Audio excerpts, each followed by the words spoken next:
Hi everyone. 2026-27 విద్యా సంవత్సరానికి సంబంధించి టెక్స్ట్ బుక్స్ అనేవి చేంజ్ అయ్యింది. అది ఎన్సీఈఆర్టీ టెక్స్ట్ బుక్స్ కావచ్చు, దానికి అనుగుణంగా ఎస్సీఈఆర్టీ టెక్స్ట్ బుక్స్ కావచ్చు. రెండు టెక్స్ట్ బుక్స్ కూడా చేంజ్ అవ్వడం జరిగింది. స్టేట్కి సంబంధించినటువంటి ఎస్సీఈఆర్టీ టెక్స్ట్ బుక్స్ అనేవి ఎన్సీఈఆర్టీ టెక్స్ట్ బుక్ని బేస్ చేసుకుని చేంజ్ అవుతాయి. కాబట్టి మనం ఎన్సీఈఆర్టీ టెక్స్ట్ బుక్లో ఉండే లెసన్స్ని కానీ చూసినట్లయితే అది యాజ్ ఇట్ ఈజ్గా ఎస్సీఈఆర్టీ టెక్స్ట్ బుక్లో కూడా అవే లెసన్స్ అయితే ఉంటాయి. ఈ సంవత్సరం మారినటువంటి టెక్స్ట్ బుక్లో 8th క్లాస్కి సంబంధించిన సైన్స్ టెక్స్ట్ బుక్ని మనం ఒకసారి చూస్తే క్యూరియాసిటీ అని మనకి ఇక్కడ కనపడుతుంది. Curiosity text book of science for grade 8 అని మనకు కనపడుతుంది. 8th గ్రేడ్కి సంబంధించినటువంటి ఈ టెక్స్ట్ బుక్లో ఏ లెసన్స్ ఉంటాయో మనం ఇప్పుడు తెలుసుకుందాం. ఫస్ట్ లెసన్ కానీ చూసినట్లయితే exploring the investigative world of science. ఇది ఫస్ట్ లెసన్గా మనకు కనపడుతుంది. ఈ లెసన్లో మనకు 2 డయాగ్రామ్స్ అనేవి మెయిన్గా కనపడుతుంది. అవి ఒకటి రూట్ ఒక ప్లాంట్ ఉంది. ఆ ప్లాంట్కి సంబంధించినటువంటి రూట్ని బాగా హైలైట్ చేస్తున్నారు. ఇక్కడ మీరు గమనించవచ్చు.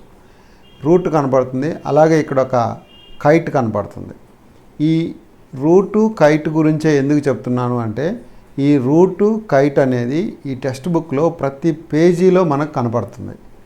అది ఎందుకు అనేది ఫస్ట్ లెసన్లో దీని గురించి రాయడం అనేది జరిగింది. అదేంటనేది కూడా మనం ఫస్ట్ లెసన్లో తెలుసుకుంటాం. ఇక్కడ రూట్ అనేది కనపడుతుంది, కైట్ అనేది కనపడుతుంది. Exploring the investigative world of science అనేది 8th క్లాస్ సైన్స్లో ఉండేటువంటి ఫస్ట్ లెసన్. ఇది బయాలజీనా లేదా ఫిజికల్ సైన్సా అనేది డిసైడ్ చేయడం కొద్దిగా కష్టంగానే ఉందని చెప్పొచ్చు. ఇలా వేరు చేసి చూడటం కంటే ఇది సైన్స్కి సంబంధించినటువంటి లెసన్గా మనం భావించవచ్చు. సెకండ్ లెసన్ కానీ చూస్తే the invisible living world beyond hour knocked I. The invisible living world beyond hour knocked I. కంటికి కనపడని జీవ ప్రపంచం, మన కంటికి కనిపించినటువంటి జీవ ప్రపంచానికి సంబంధించిన లెసన్ ఇది. ఇది పర్టికులర్గా బయాలజీ అని మనకు తెలిసిపోతుంది. ఇది గతంలో ఉన్నటువంటి లెసన్గానే మనం భావించవచ్చు. సూక్ష్మజీవ ప్రపంచం అనేటువంటి లెసన్ మనకు గతంలో ఉండింది. ఆ లెసన్గానే దీన్ని భావించవచ్చు. క్లియర్గా మనకు తెలుస్తుంది. The invisible living world beyond hour knocked I, మన కంటికి కనపడని జీవ ప్రపంచం అనేది రెండవ లెసన్గా మనకు తెలుస్తుంది. అలాగే థర్డ్ లెసన్ కానీ చూస్తే థర్డ్ లెసన్ వచ్చి health, the ultimate treasure. Health అనేటువంటి లెసను ఇది కూడా బయాలజీకి సంబంధించినటువంటి లెసన్గానే మనం భావించవచ్చు. సో ఇప్పుడు దాకా చెప్పుకున్నటువంటి ఈ 3 లెసన్స్ కూడా బయాలజీ రిలేటెడ్ లెసన్స్గానే మనం చెప్పవచ్చు. మొదటి లెసన్ అయితే ఫిజికల్ సైన్స్ రిలేటెడ్గా కూడా ఉంది, కానీ దాన్ని వేరు చేసి చూడటం కంటే కామన్గా చూడటమే బెటర్ అనేది నా అభిప్రాయం. ఇది థర్డ్ లెసన్. నెక్స్ట్ ఫోర్త్ లెసన్కి వస్తే ఫోర్త్ లెసన్ వచ్చి electricity, magnetic and heating effects. ఇది పర్టికులర్గా ఫిజికల్ సైన్స్లో ఫిజిక్స్కి సంబంధించిన లెసన్ అని మనకు క్లియర్గా తెలిసిపోతుంది. ఫిఫ్త్ లెసన్ అనేది ఎక్స్ప్లోరింగ్ ఫోర్సెస్. ఇది కూడా ఫిజికల్ సైన్స్లో ఫిజిక్స్కి సంబంధించినటువంటి lesson, fifth lesson. Next sixth lesson కానీ చూసినట్లయితే pressure, winds, storms and cyclones. ఇది కూడా ఫిజికల్ సైన్స్కి సంబంధించినటువంటి లెసనే. Next chapter 7 particulate nature of matter.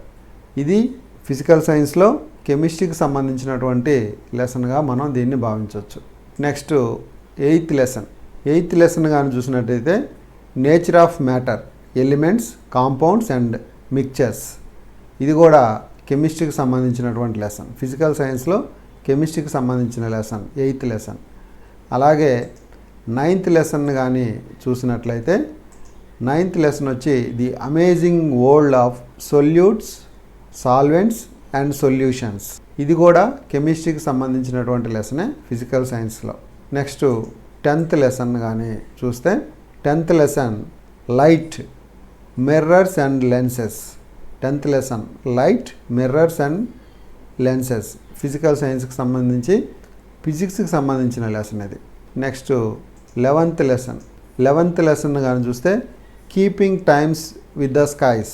Keeping time with the skies ఇది కూడా ఫిజిక్స్కి సంబంధించినటువంటి లెసనే. Next 12th lesson. 12th lesson కానీ చూస్తే how nature works in harmony. How nature works in harmony 12th lesson. ఇది బయాలజీ లెసన్, బయాలజీకి సంబంధించినటువంటి లెసన్గా మనం భావించవచ్చు. నెక్స్ట్ 13th లెసన్స్కి వస్తే our home, earth, a unique life sustaining planet. ఇది బయాలజీకి సంబంధించినటువంటి లెసన్. అయితే స్టార్టింగ్లో కొంత ఫిజిక్స్కి సంబంధించి ఉన్నా కానీ ఎక్కువ భాగం ఈ లెసన్లో బయాలజీనే ఉంది. కాబట్టి ఇది బయాలజీకి సంబంధించిన లెసన్గా మనం భావించవచ్చు. ఇక్కడ ఉండేటువంటి లెసన్స్లో లాస్ట్ 2 లెసన్స్ వచ్చి biology. 12th and 13th lessons వచ్చి చాప్టర్స్ వచ్చి బయాలజీగా మనం భావించవచ్చు. అలాగే 1st, 2nd, 3rd లెసన్స్ వచ్చి బయాలజీగా భావించవచ్చు. ఫస్ట్ లెసన్ వచ్చి కామన్గా ఉంది. సెకండ్ లెసన్ వచ్చి the invisible living world beyond our naked eye అనేది, అలాగే హెల్త్ ది అల్టిమేట్ ట్రీజర్ అనేది కూడా బయాలజీకి సంబంధించినటువంటి లెసన్. ఇది 8th క్లాస్ సైన్స్లో ఉండేటువంటి లెసన్స్. మనం నెక్స్ట్ 8th క్లాస్లో ఫస్ట్ లెసన్లో ఉండేటువంటి కంటెంట్ ఏంటి, దాన్ని మనం ఎలా అర్థం చేసుకోవాలో నెక్స్ట్ వీడియోలో తెలుసుకుందాం.